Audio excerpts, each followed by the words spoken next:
Ladies, today I have the honor of introducing a remarkable woman from ancient times. Many of you may have heard of her, but I hope there are some in the audience who have not. Her name is Leah.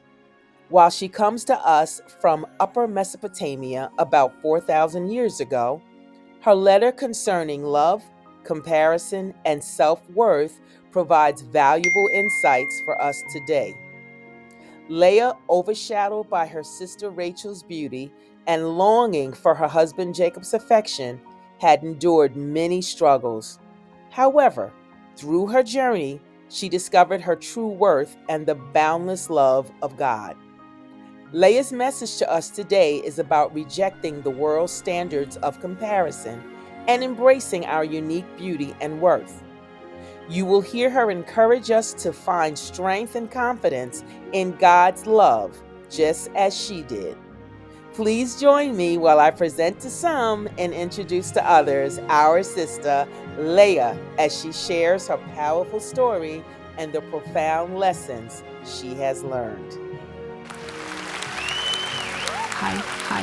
Hello, hello. Thank you so much. Wow, it's so good to be here. I want you all to know that I consider it an honor and a privilege to be able to share what's in my heart with you today. Now, I consider you all my sisters, and so, if you don't mind, going forward I will address you as such. Is that alright? Sisters, gather close, for I have a story to tell. A story as old as the flocks we tend, yet as fresh as the morning manna. It's a tale of two sisters, Rachel and me. I'm Leah. A tale of love, loss, and the enduring grace of God. Rachel, well, she was the beauty, the one who caught every eye. The scriptures say Jacob loved her deeply, Genesis 29:18, so much so that he offered to work for our father for 7 years in exchange for her hand in marriage.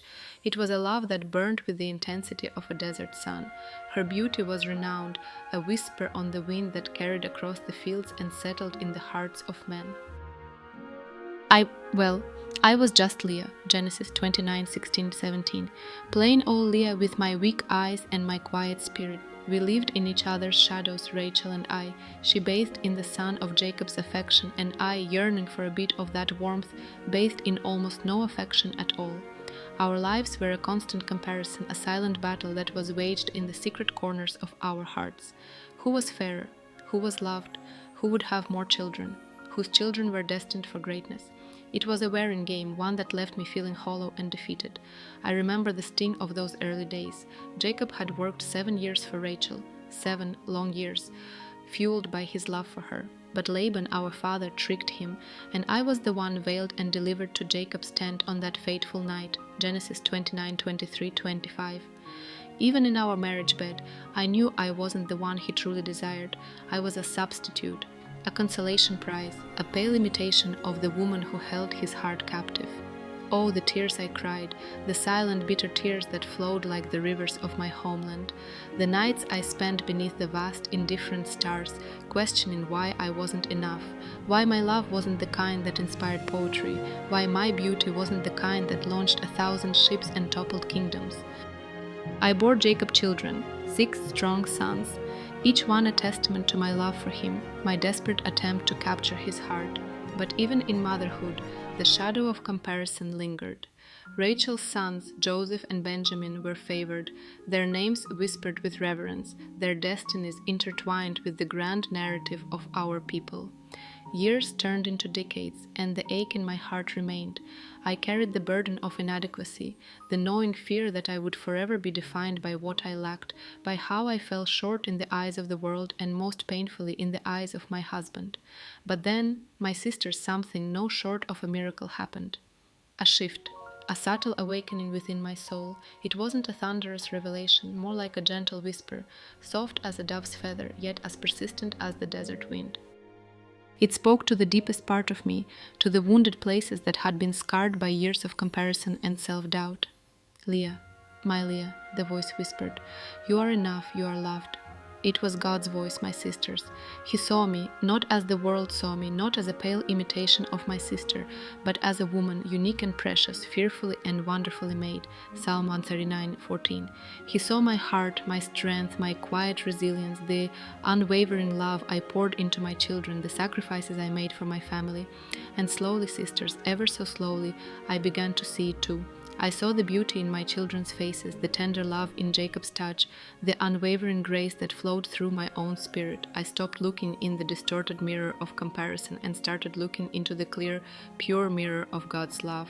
And there, sisters, I found my true reflection.